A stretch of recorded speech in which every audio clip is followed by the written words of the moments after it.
أشهد أن لا إله إلا الله وحده لا شريك له وأشهد أن محمدا عبده ورسوله أما بعد فأعوذ بالله من الشيطان الرجيم بسم الله الرحمن الرحيم الحمد لله رب العالمين الرحمن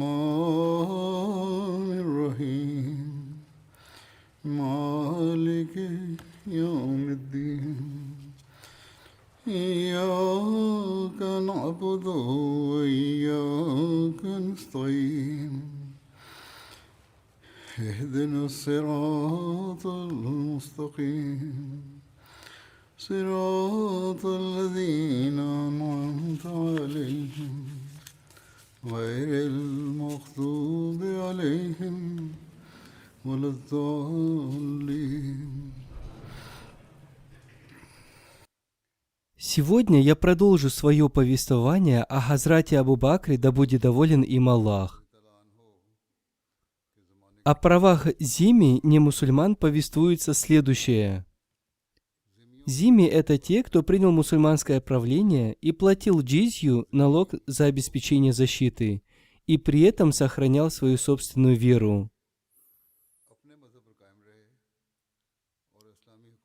От этих людей не ожидалось, что они вступят в мусульманскую армию, и не ожидалось, что они будут платить закат, однако из-за уплаты ими джизьи им и местам их поклонения обеспечивалась безопасность. Каждый совершеннолетний здоровый человек должен был платить ежегодно 4 дирхема джизьи.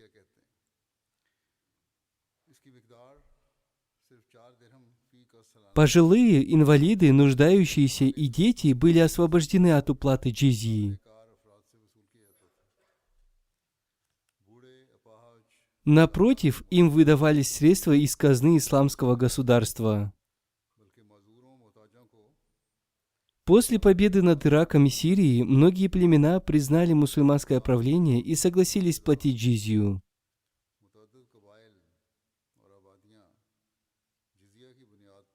В договоре, заключенном между ними, было указано, что их церкви, монастыри и крепости, которые они использовали для защиты, не будут разрушены.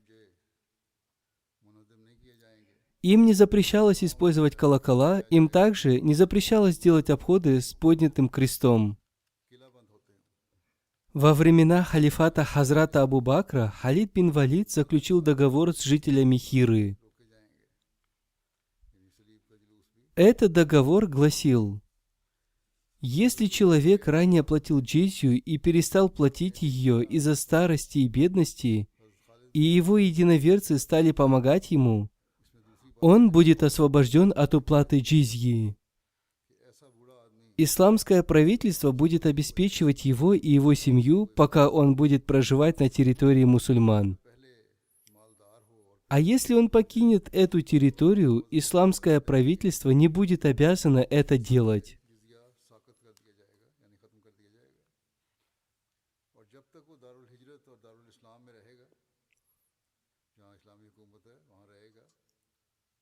Согласно другому повествованию, в этом договоре было также указано, что все нуждающиеся инвалиды и монахи освобождаются от уплаты джизьи.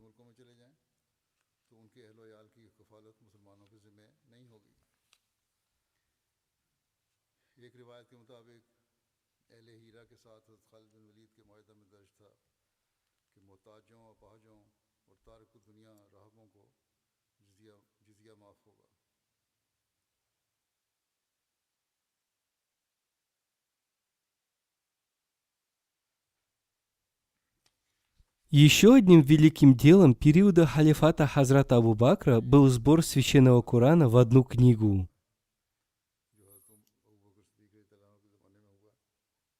Это было связано с битвой с Мусайлимой Казабом при Ямаме, в которой погибло 1200 мусульман и среди них было много великих сподвижников и хафизов священного Корана.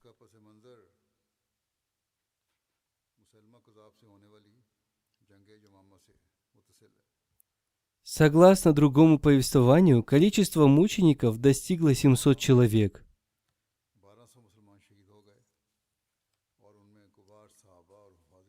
В этой ситуации Всевышний Аллах раскрыл разум Хазрата Умара относительно сбора священного Корана в одну книгу, и он поговорил об этом с Хазратом Абу Бакром.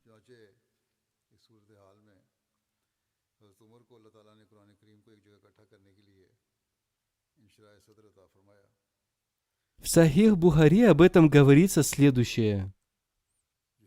Убейд бин Сабак повествует, что Зейд бин Сабит, да будет доволен им Аллах, рассказывал: после сражения с жителями Аль-Ямамы Абу Бакр вызвал меня к себе. В это время у него был Умар, и Абу Бакр, да будет доволен им Аллах, сказал: поистине ко мне пришел Умар и сказал: в день битвы при Ямаме погибло много чтецов Корана, и я боюсь, что постепенно погибнут и все остальные чтецы Корана, и многое из Корана потеряется. Я считаю, что ты должен повелеть собрать Коран в единую книгу. Я же сказал Умару: как ты можешь сделать то, чего не делал посланник Аллаха, мир ему и благословение Аллаха? Умар сказал: клянусь Аллахом, это благое дело. Умар уговаривал меня до тех пор, пока Аллах не раскрыл мое сердце для того же, для чего ранее раскрыл сердце Умара, и теперь мое мнение совпадает с мнением Умара в этом.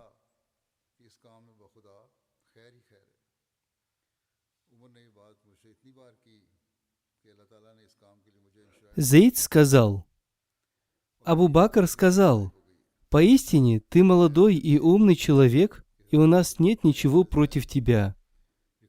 К тому же ты записывал откровения по поручению посланника Аллаха, мир и благословение Аллаха да пребывают с ним. Займись же Кораном и собери его. Клянусь Аллахом, если бы они поручили мне перенести одну из гор, это было бы не труднее, чем собрать Коран по его поручению.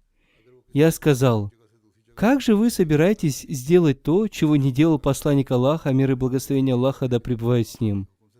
Однако он сказал: клянусь Аллахом, это благое дело.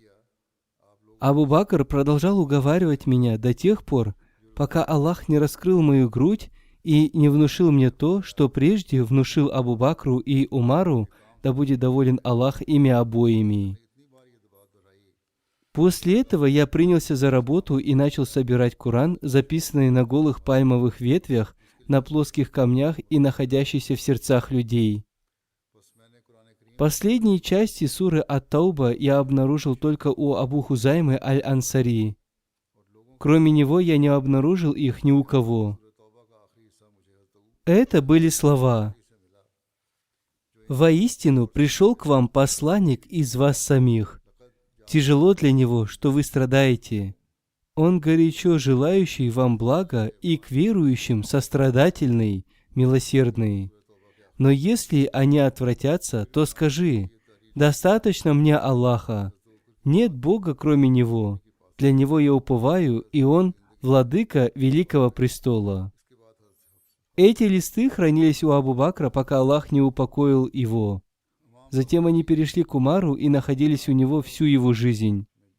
Затем они перешли к Хафсе, дочери Умара, да будет доволен ими Аллах.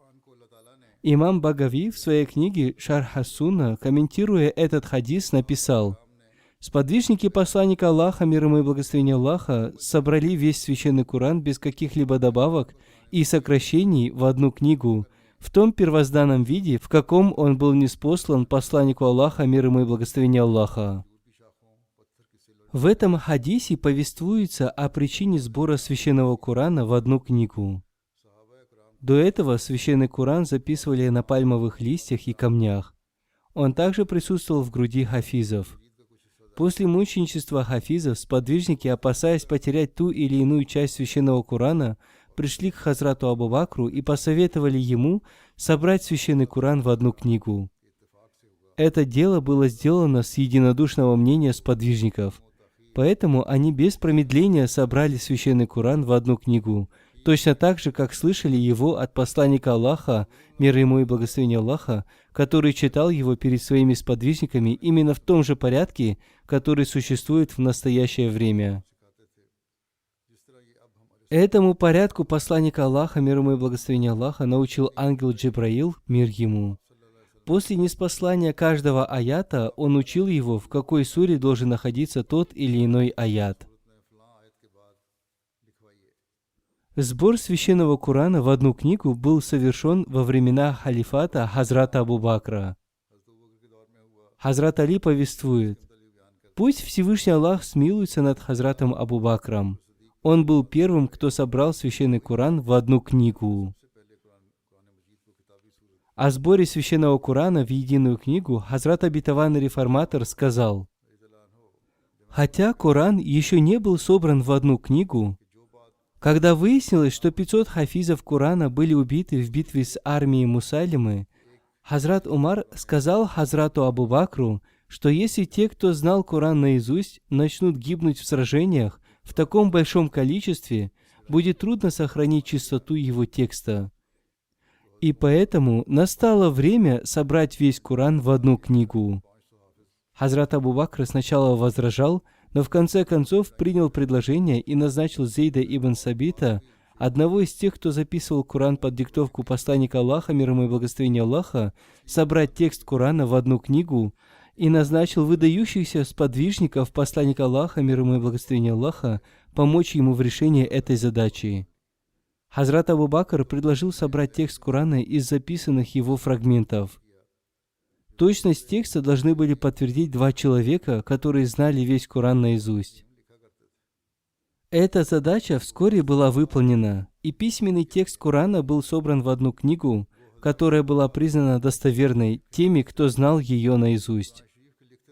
На основании этих фактов могут ли быть хоть малейшие основания предполагать, что изменения в тексте Корана произошли между смертью посланника Аллаха, мир ему и благословение Аллаха, и сбором Корана в одну книгу под руководством Хазрата Абу Бакра и под наблюдением Зейда ибн Сабита? Разумно ли предположить, что какие-либо трудности могли возникнуть при сборе Корана в одну книгу, которую ежедневно и непрерывно читало большое количество людей? Весь текст Корана, который обычно читался от начала до конца в течение месяца Рамадан людьми, которые передавали его по памяти мусульманам, собирающимся на общих молитвах. Причем само собрание состояло из большого числа людей, которые знали его наизусть. И текст Корана время от времени записывался под диктовку самого посланника Аллаха, мир ему и благословение Аллаха, когда он получал откровение от Всевышнего Аллаха. Задача составления единого свода Корана была поручена заботе человека, который сам был одним из записывающих Коран и запомнил его целиком. Если бы составленная книга содержала одно единственное отклонение от текста, продиктованного посланником Аллаха, мир ему и благословение Аллаха, и заученного наизусть под наблюдением большого количества людей, оно было бы сразу обнаружено и исправлено. Таким образом, подлинность и точность текста Корана устанавливается на основе самых надежных и неопровержимых доказательств. В мире нет ни одной книги, кроме священного Корана, которая бы не подлежала изменениям. Священный Коран пребывает в том же своем оригинальном виде, в котором он был ниспослан.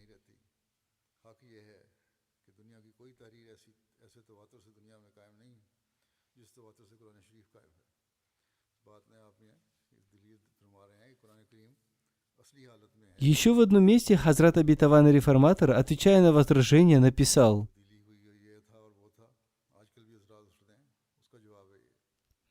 «Выдвигаются обвинения относительно того, что весь священный Коран не был записан во времена посланника Аллаха, мир ему и благословение Аллаха. Это ошибочное обвинение. Во времена посланника Аллаха, мир ему и благословение Аллаха, был записан весь священный Коран. Как об этом повествует Хазрат Усман, когда посланнику Аллаха, мир ему и благословение Аллаха, не спаслалась какая-то часть священного Корана, он сразу же вызывал к себе писцов и велел им записывать эту часть в том или ином месте. Так что это обвинение не является разумным, и это подтверждается историческими фактами. Что касается вопроса, почему Священный Коран обрел письменную форму только во времена Хазрата Абу Бакра, ответ на это следующий. Во времена посланника Аллаха, мир ему и благословения Аллаха, Священный Коран просто не был собран в одну книгу, каким он является сейчас. Хазрат Умар с мыслями о том, чтобы люди не подумали об исчезновении Корана, обратившись к Хазрату Абу Бакру, сказал: «По моему мнению, вы должны дать повеление собрать Священный Коран в одну книгу». Здесь он не использовал слово «записать», а сказал «собрать». После этого Хазрат Абу Бакр вызвал к себе Зейда бин Сабита и повелел ему приступать к сбору Священного Корана, при этом он не использовал слово «записать». То есть речь шла о сборе Священного Корана в одну книгу, а не его написании.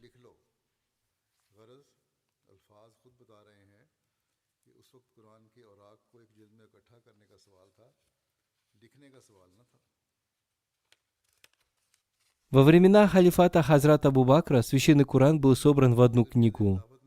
Затем, во времена халифата Хазрата Усмана Священный Коран был распространен в исламских государствах в одном едином стиле. Об этом обетованный реформатор написал: «Во времена Хазрата Усмана стали поступать жалобы на то, что разные племена произносили определенные слова Корана в своем особом стиле, и что в результате этого немусульмане, которые слышали, как эти слова произносились по-разному, впали в заблуждение относительно того, что в тексте Корана были различия. Уже объяснялось, что эти варианты были результатом племенной или семейной практики и не имели никакого отношения к каким-либо изменениям в тексте, и они не влияли на значение какого-либо слова. Тем не менее, Хазрат Усман счел разумным запретить все иные варианты даже в произношении гласных. Он подготовил копии текста, который был собран во времена Хазрата Абу Бакра, и разослал эти копии в разные части мусульманских владений, а также издал распоряжение о том, чтобы при чтении Корана не допускалось никаких отклонений от стандартного текста, даже если это касалось произношения только гласных. Во времена посланника Аллаха, мир и благословение Аллаха да пребывают с ним, общественная жизнь арабов была основана на их племенном делении. Каждое племя существовало отдельно от других и независимо от них. В своей речи они привыкли произносить определенные слова в соответствии со своей собственной практикой. Когда они приняли ислам, они были объединены в одно культурное общество, и арабский язык сразу же стал носителем этой культуры. Грамотность очень быстро распространилась среди арабов, и каждому из них стало довольно легко освоить правильное литературное произношение каждого арабского слова.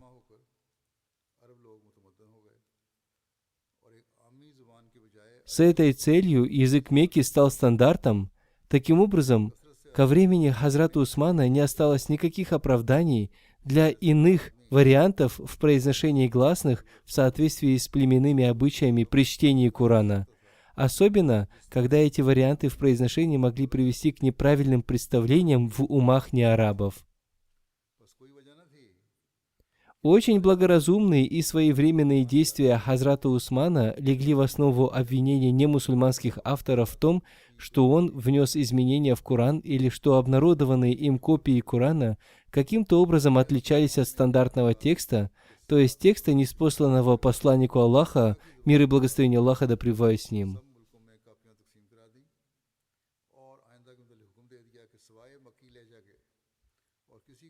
В связи с этим обетованный Мессия, мир ему, изрек: «Несомненно, Священный Коран является откровением Всевышнего Аллаха. Здесь Священный Коран, каждая его точка и каждая буква является достоверным. Всевышний Аллах не спаслал его под охраной ангелов. Кроме этого, посланник Аллаха, мир ему и благословение Аллаха, тщательно наблюдал за порядком его ниспослания. Каждый аят лично и постоянно диктовался посланником Аллаха, мир ему и благословение Аллаха. Таким образом, посланник Аллаха, мир ему и благословение Аллаха, собрал его полностью. फिर इसके बारे में तमाम किस्म के एहतमाम करने में नबी करीम सल्लल्लाहु अलैहि वसल्लम ने कोई दकीका फरोगदाश्त नहीं किया। Он сам лично собрал все аяты в определенный порядок и снова читал их и в намазе, и вне намаза. Он делал это до тех пор, пока не покинул этот мир и встретился со своим великим другом, владыкой миров. उन्होंने जमा किया और नमाज में और नमाज से बाहर इसकी तिलावत पर मुदावमत फरमाई, यहाँ तक कि आप दुनिया से रहलत फरमा गए और अपने रफ़ीक आला और महबूब रब्बुल आलमीन से जा मिले।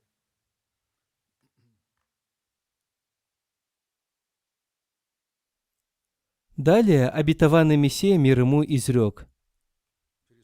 Затем первый халиф Хазрат Абу Бакр Сиддик, да будет доволен им Аллах, собрал все суры Священного Корана в том порядке, как он слышал их от посланника Аллаха, мир ему и благословение Аллаха. После Хазрата Абу Бакра Всевышний Аллах даровал эту возможность третьему халифу, Хазрату Осману, который собрал Священный Коран в едином курайшитском стиле и распространил его по всем странам.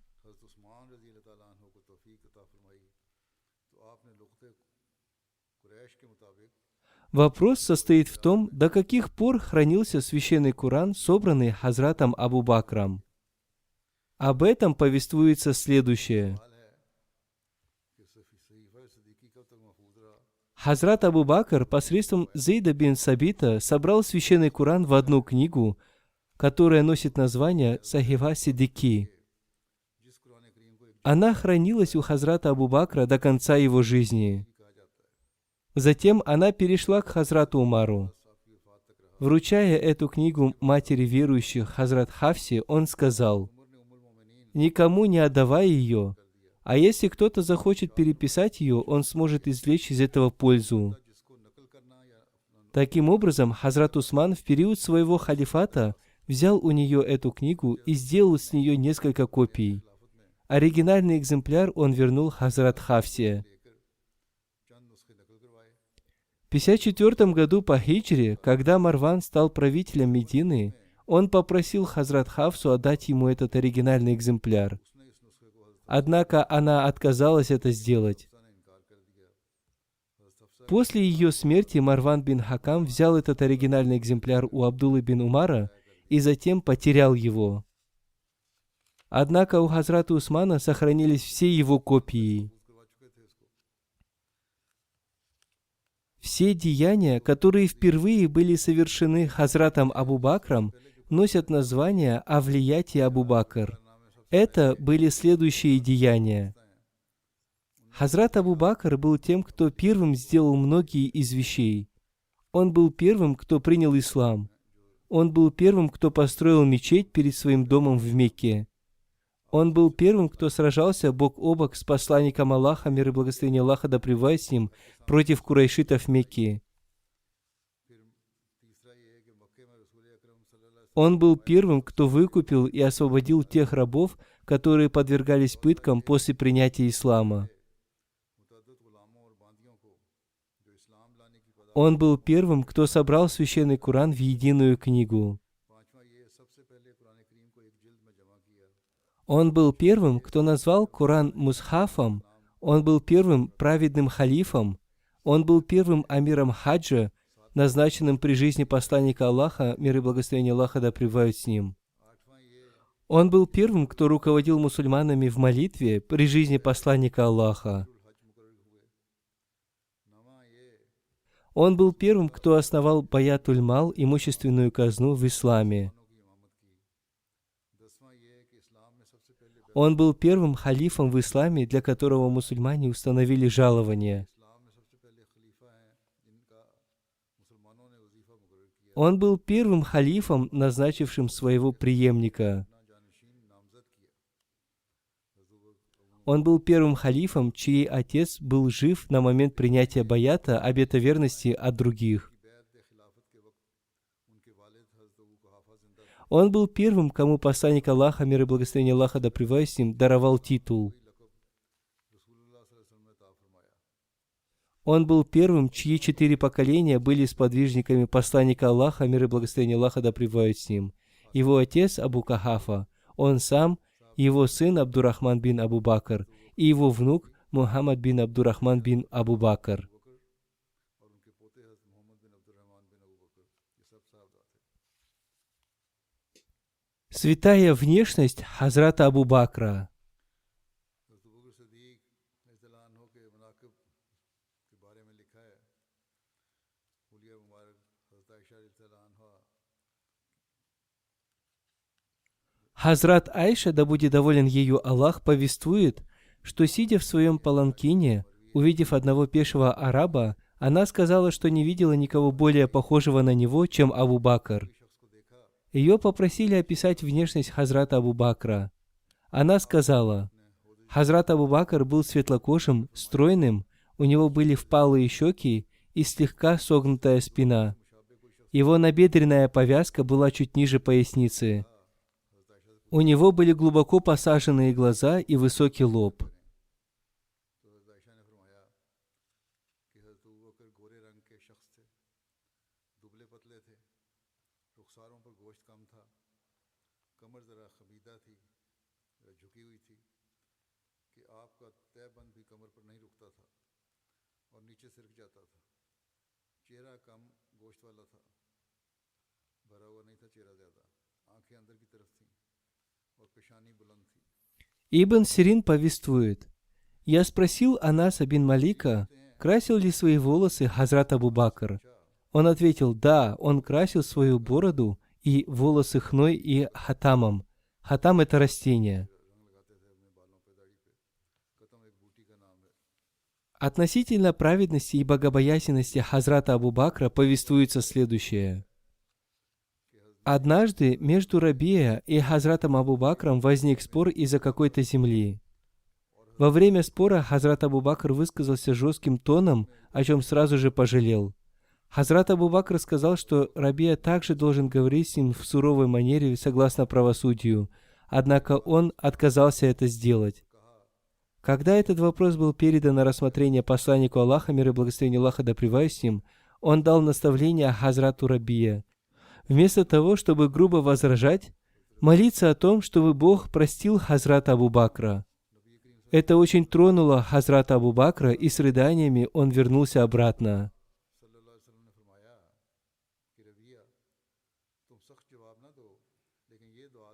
Еще в одном месте повествуется: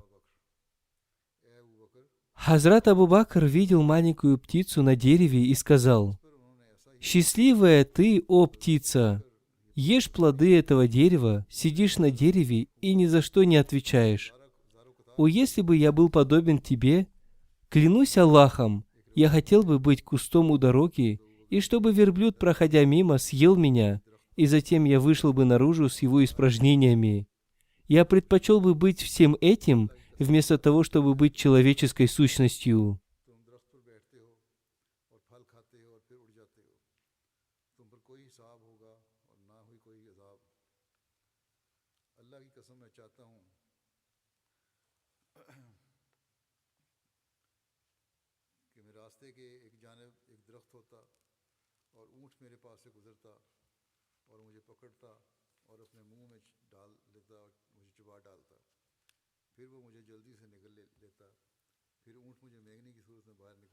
Обетованный реформатор, комментируя 41-й аят суры Ан-Наба, скажет неверный: «О, если бы я был прахом!» сказал: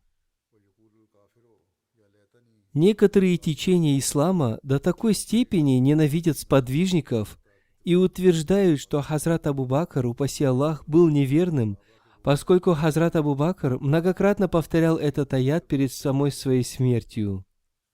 Если мы посчитаем это повествование достоверным и связанным с Хазратом Абу Бакром, то значение этого аята будет следующим.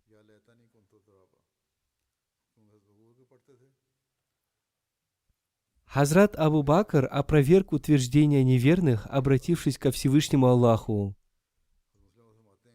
Он сказал: «О, если бы Всевышний Аллах не наградил меня за мои благодеяния и не наказал меня за мои ошибки и недостатки». Такие слова может произнести только поистине верующий человек.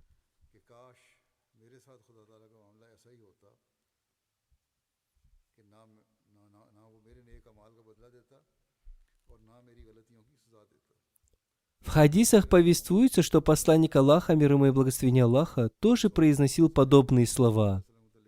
Он говорил, что он не будет прощен благодаря своим деяниям, а будет прощен только благодаря милости Всевышнего Аллаха. Здесь слово «неверный» использовалось в иронической форме. Оно означает, что эти люди назвали неверным того человека, который во время сражения всегда находился рядом с посланником Аллаха, мир и благословение Аллаха да пребывают с ним. Он пожертвовал всем своим имуществом ради посланника Аллаха, мир и благословение Аллаха да пребывают с ним. Он заключил никах со своей 11-летней дочерью с посланником Аллаха, мир и благословение Аллаха да пребывают с ним, когда ему было 54 года.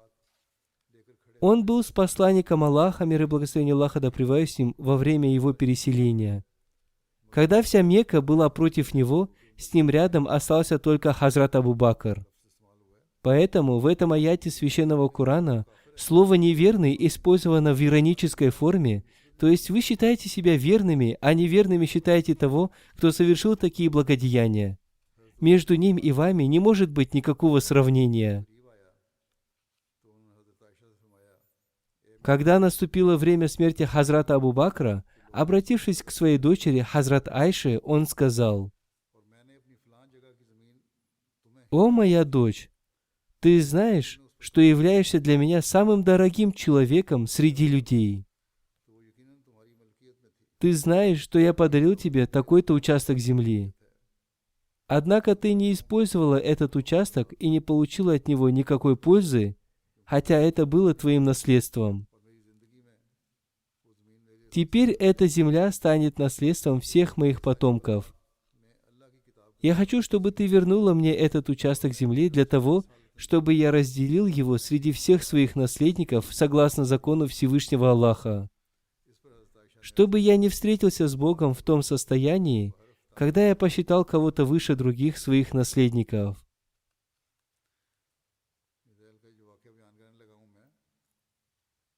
Хазрат Айша ответила: «Я так и поступлю».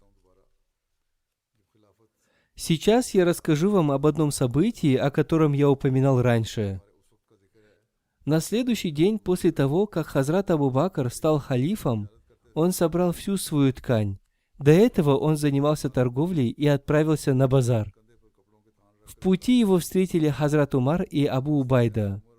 Увидев его, они спросили: «О, халиф Аллаха, куда вы идете?» Хазрат Абу Бакр ответил: «На базар». Они сказали: «Теперь вы правитель мусульман, и мы назначим вам жалование. Вам уже не нужно будет заниматься торговлей». Аллама ибн Саад написал, что Хазрат Абу Бакр получал 2 накидки в виде жалования. Когда они изнашивались, он получал новую накидку. Он получал в виде жалования на поездки и на свою семью столько, сколько получал до того, как стал халифом. Хазрат обетованный реформатор сказал: Абу Бакр был правителем исламского государства, и при этом он получал небольшое жалование. Он был хранителем народных богатств, но при этом не имел никакой власти над ними. Хазрат Абу Бакр был крупным торговцем, и он имел привычку жертвовать на пути Аллаха то, что он зарабатывал. После смерти посланника Аллаха, мир ему и благословение Аллаха, когда он был избран халифом, он уже не имел таких средств, поэтому он связал в узелок свой оставшийся товар и пошел на базар, чтобы продать его. В пути он встретился с Хазратом Умаром. Он спросил его, куда он идет. Хазрат Абу Бакр сказал: «Мне тоже нужно чем-то питаться. Если я не буду торговать, то что я буду есть?» Хазрат Умар сказал: «Если вы будете торговать тканями, то кто будет заниматься делами халифата?» Хазрат Абу Бакр сказал: «Чем я буду питаться, если перестану торговать?» Хазрат Умар сказал: «Возьмите жалование из Байтуль-Мал, имущественной казны». Хазрат Абу Бакр сказал: «Нет, я не могу этого сделать, поскольку не имею на это права». Хазрат Умар сказал: «Священный Коран разрешает получать жалование тем, кто служит религии». После этого для Хазрата Абу Бакра было назначено жалование, и оно было таким небольшим, что с трудом удовлетворяло нужды его семьи.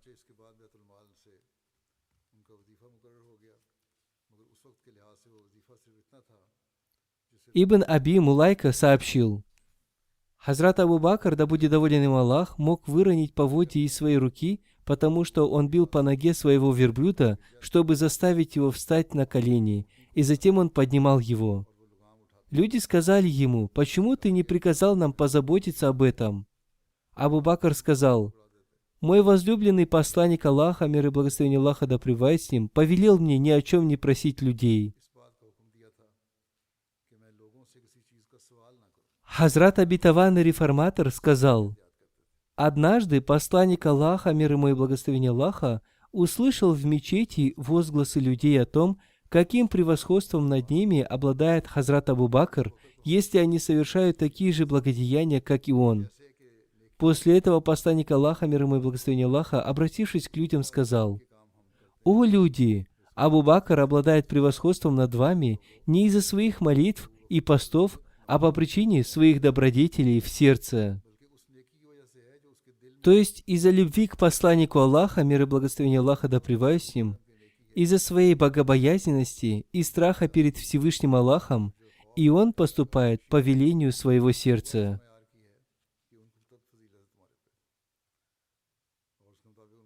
Хазрат Обетованный Мессия мир ему, комментируя аят Священного Корана, рассказал о статусе Хазрата Абу Бакра следующее.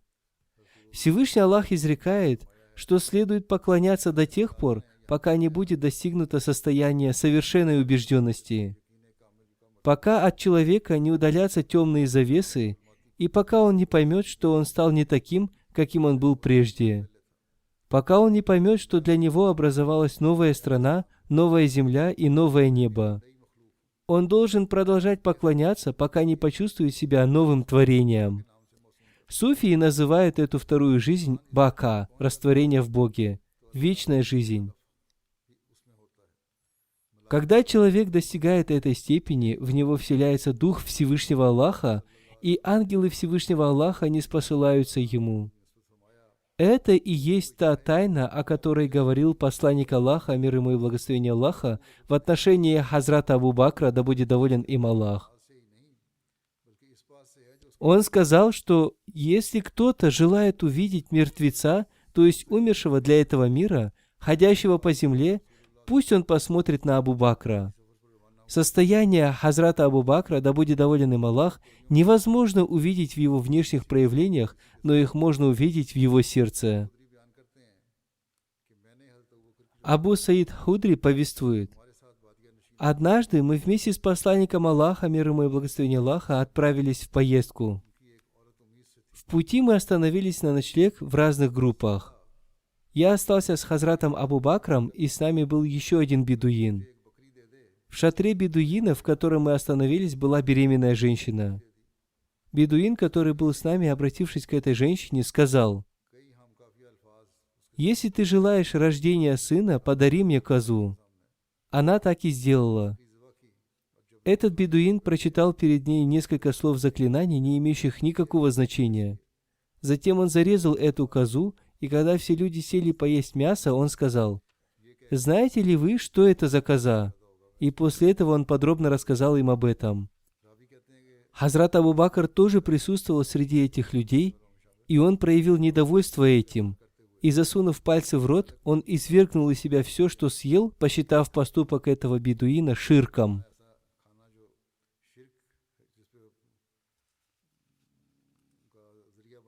Хазрат Айша, да будет доволен ею Аллах, сообщила: у Хазрата Абу Бакра, да будет доволен им Аллах, был раб, который обычно отдавал ему часть своего ежедневного дохода в качестве доли хозяина.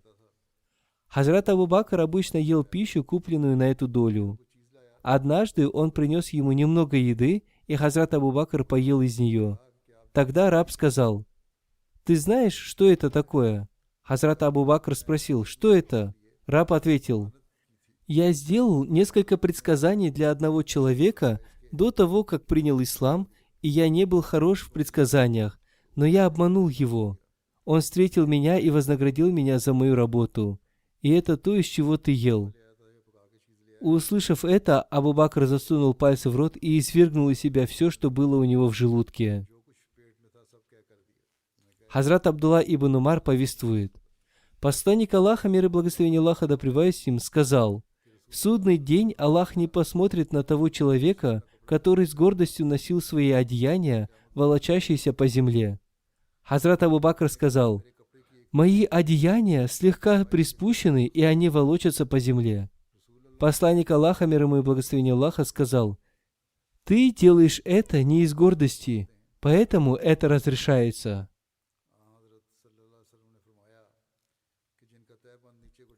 Хазрат обетованный Мессия, мир ему, сказал: «Однажды посланник Аллаха, мир ему и благословение Аллаха, сказал: войдет в ад тот, чьи одеяния приспущены».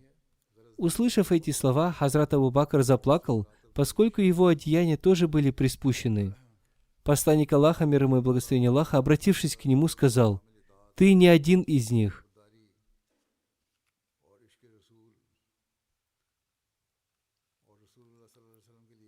Одним словом, намерение и проявление уважения являются основой. Далее повествуется о совершенной преданности, послушании и любви Хазрата Абу Бакра по отношению к посланнику Аллаха, мир ему и благословение Аллаха.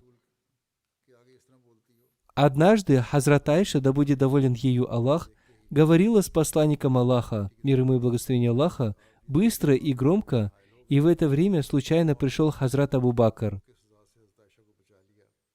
Увидев это, Хазрат Абу Бакр не смог стерпеть и стал ругать свою дочь. «Как ты смеешь относиться так к посланнику Аллаха?» Услышав это, посланник Аллаха, мир ему и благословение Аллаха, встал между Хазрат Айшей и Хазратом Абу Бакром и спас Хазрат Айшу от гнева Хазрата Абу Бакра.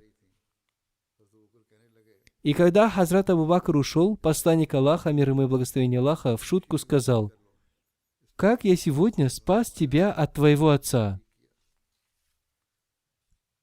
Спустя несколько дней Хазрат Абу Бакр еще раз пришел к ним и увидел, что посланник Аллаха, мир ему и благословение Аллаха, и Хазрат Айша радостно разговаривают, и Хазрат Абу Бакр, обращаясь к своей дочери, сказал: «Сначала вы сделали меня участником вашей ссоры, а теперь вы делаете меня участником вашей радости». Угба бин Харис повествует: «Я видел Хазрата Хасана в руках Хазрата Абу Бакра. Хазрат Абу Бакр, обращаясь к нему, говорил: пусть мои родители станут жертвой за тебя, ты похож на посланника Аллаха и не похож на Али». Хазрат Али, услышав это, улыбался.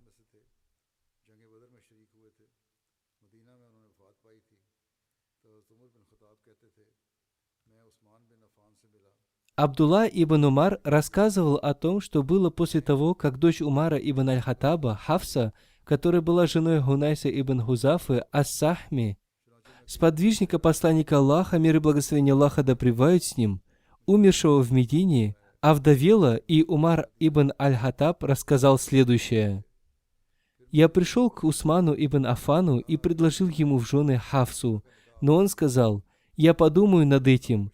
И я ждал несколько ночей, а потом он встретил меня и сказал: я думаю, что не стану жениться сейчас». Хазрат Умар сказал: через некоторое время я встретил Хазрата Абу Бакра и сказал ему: если хочешь, я выдам за тебя замуж Хафсу бинт Умар. Однако Хазрат Абу Бакр промолчал и вообще не ответил мне. Я рассердился на него еще больше, чем на Усмана, и так прошло еще несколько ночей, после чего к ней посватался посланник Аллаха, да благословит его Аллах и приветствует, и я выдал ее замуж за него. А потом меня встретил Хазрат Абу Бакр и спросил: наверное, ты рассердился на меня после того, как ты предложил мне в жены Хафсу, а я ничего не ответил тебе. Хазрат Умар сказал: я сказал: да. Он сказал: поистине, ответить на твое предложение помешало мне лишь то, что о ней упоминал посланник Аллаха, да благословит его Аллах и приветствует. Выдать же тайну посланника Аллаха, мир ему и благословение Аллаха, я не мог, а если бы посланник Аллаха, мир ему и благословение Аллаха, отказался от нее, то я обязательно бы женился на твоей дочери. Уважение Хазрата Али к Хазрату Абу Бакру. Ибн Аббас повествует: во время похорон Хазрата Умара ибн Хаттаба, когда его тело положили на деревянную тахту для омовения, какой-то человек, положив свою руку на мое плечо, сказал: да смилуется над тобой Аллах. Я так надеялся, что ты будешь похоронен вместе со своими товарищами. Я много раз слышал слова посланника Аллаха, мир ему и благословение Аллаха, о том, что он вместе с Хазратом Абу Бакром и Хазратом Умаром были там-то и там-то, и что он делал вместе с ними то или это, и он отправлялся с ними туда-то. Поэтому я надеялся, что Всевышний Аллах положит тебя с ними обоими. Повернувшись, я увидел Хазрата Али ибн Абу Талиба.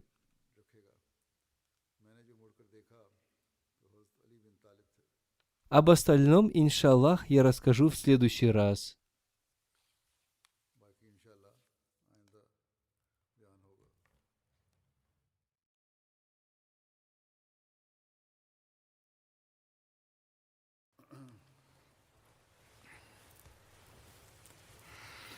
الحمد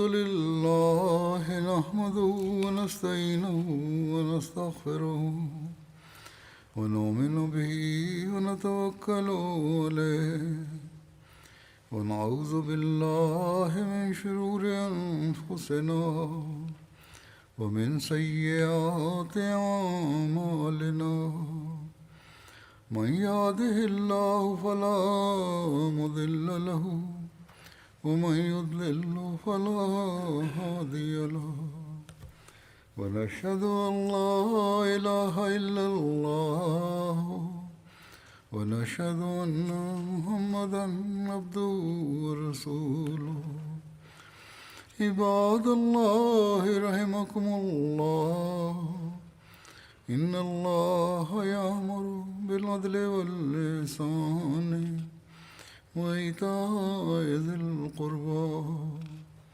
وينهى عن الفحشاء والمنكر والبغي يعظكم لعلكم تذكرون اذكروا الله يذكركم وادعوه يستجب لكم ولذكر الله أكبر